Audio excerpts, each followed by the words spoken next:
നമ്മുടെ phone laptop ഒക്കെ ചൂടാവാറില്ലേ? ചില ഫോണൊക്കെ ഉപയോഗിക്കുന്നവർക്കറിയാം, ഇച്ചിരി നേരം ഉപയോഗിച്ച് കഴിയുമ്പോൾ മുട്ട പൊരിക്കാൻ പറ്റും ഇതിനകത്ത്.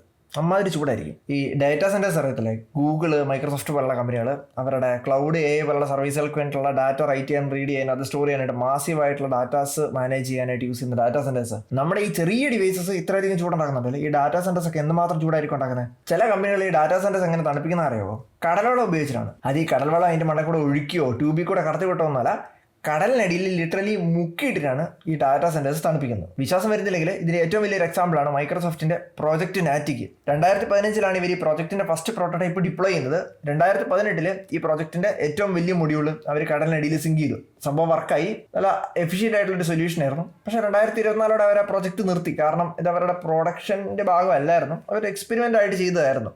പക്ഷേ സ്റ്റിൽ ഇന്നും കുറെ കമ്പനികൾ അവരുടെ ഡാറ്റാ സെന്റേഴ്സ് തണുപ്പിക്കാനായിട്ട് കടലിനടിയിൽ മുക്കിയിടുന്ന പരിപാടി ചെയ്യുന്നുണ്ട്. നമ്മുടെ നാട്ടിലൊക്കെ ചൂട് കൂടിക്കൊണ്ടിരിക്കുകയാണ്. കടലിനടിയിൽ ഒരു വീട് വെച്ചാലോ? മണ്ടക്കോട്ട് താഴോട്ട് പോയി വരാനായിട്ട് നമുക്ക് മറ്റേ സബ്മറൈൻ ഉപയോഗിക്കാം. സ്വന്തമായിട്ട് സബ്മറൈൻ മേടിക്കാം, ചിലവ് കുറയ്ക്കാലോ. ശരിതാ ബൈ.